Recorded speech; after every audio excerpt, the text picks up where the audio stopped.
राजा रामचंद्र की। एवं बहु विधायज्ञ विद्युता ब्रह्मणो मुखे कर्म जान विदितान सर्वान एवं ज्ञात्वा विमुख्य से।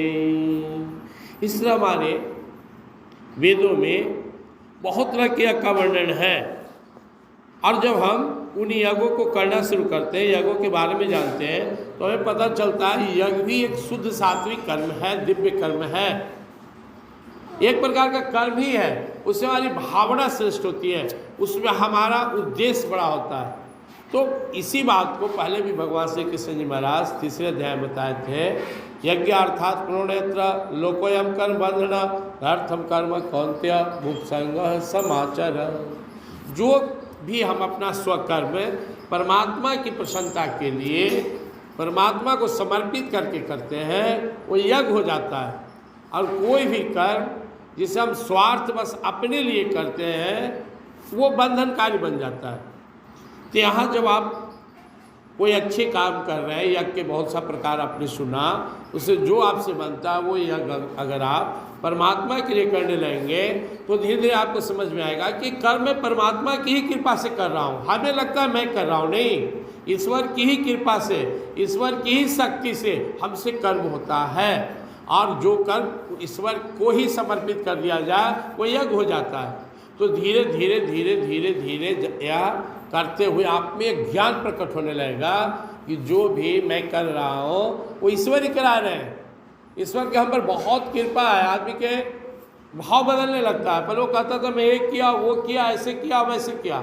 अब उसकी भावना क्या है, ईश्वर ने मुझसे ऐसा कराया, यह बनवा दिए, वो करा दिए, वो दिखा दिया, ऐसा प्रभु ने किया। इस तरह हमारी भावना धीरे धीरे शुद्ध विशुद्ध परिशुद्ध होते चली जाती है, और फिर हमें समझ में आने लगता है कि यह जितना भी तरह का है कर्म ही है। कर्म जन्य जान, कर्म के द्वारा यज्ञ होता है। भगवान जो कह रहे हैं कर्म जान विदान सर्वान एवं ज्ञात्वा विमुक्ष से। चाहे वो पूजा हो, चाहे वो पाठ हो, चाहे इस धरती का कोई भी काम हो, वो क्या है, वो भी एक तरह से कर्म ही है। बस हमारी भावना बदल गई। जिसको हम लोग यज्ञ देख रहे, कहीं सरचंडी यज्ञ हो रहा है, कैसे लक्ष्मी नारायण यज्ञ हो रहा है, उसमें क्या हो रहा है, वही तो जो आप घर पर करते हैं, मंत्र जाप, हवन, पूजन, प्रसाद वितरण, लेकिन वह हमारी भावना स्ट्रांग होती है।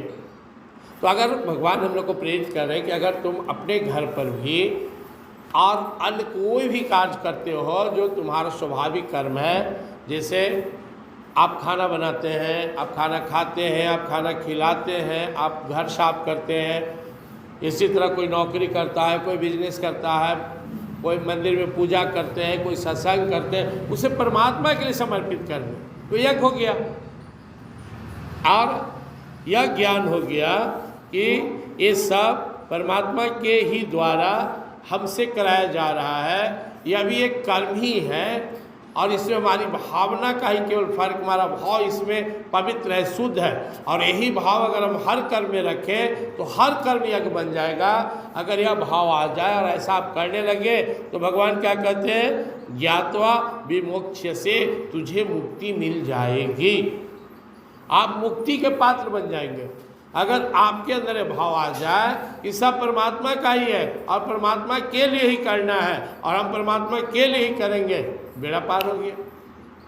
और अच्छा कर्म भी कर रहे हैं, यज्ञ कर रहे हैं, तब कर रहे हैं, महान कर्म भी कर रहे हैं, अपने स्वार्थ, अपने लोभ, अपने अहंकार, तो आपको बंधन हो जाएगा, नहीं मुक्ति मिल पाएगी। इसी फर्क को समझना है। परमात्मा के लिए करेंगे तो तरेंगे, अहंकार में करेंगे तो बंधेंगे। इसलिए करना किसके लिए है, परमात्मा के लिए। उन्होंने मुझे अवसर दिया सत्कर्म करने का, सदयज्ञ करने का, पवित्र कर्म करने का, अपने जीवन को सफल बनाने का, हम उन्हीं के लिए करना है। कितना सिंपल सा चीज़ है। कर्म वही है, जब परमात्मा के लिए करते हैं तो यज्ञ हो जाता है, अपने लिए करते हैं तो वो कर्म बनकर बंधनकारी हो जाता है। तो बुद्धिमान कौन है, जो परमात्मा के लिए कर्म करे। मूर्ख कौन है, अपने लिए कर्म करके बंधन में आओ।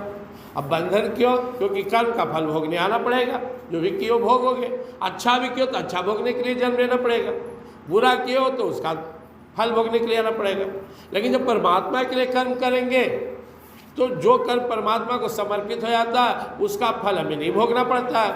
इसलिए हमें आदत बनानी है, हम हर कर्तव्य को, अपने स्वकर्म को परमात्मा को ही समर्पित करके करें, अपने लोभ लाभ के लिए नहीं करें। आदत बन गया तो बेड़ा ही पार है।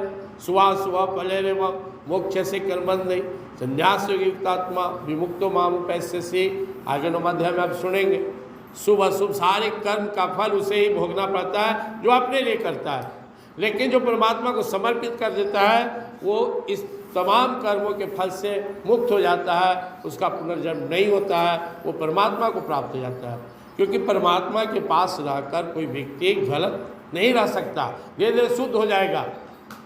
केवल भावना रहना चाहिए कि मुझे परमात्मा की प्रसन्नता के लिए कर्म करना है। जैसे कोई पढ़ते रहेगा तो एक दिन विद्वान बन जाएगा, कोई भगवान में लगा रहा, भजन करता रहा तो एक दिन भक्त बन ही जाएगा। इसमें कभी कोई डाउट नहीं है। प्रेम से वृंदावन विहार।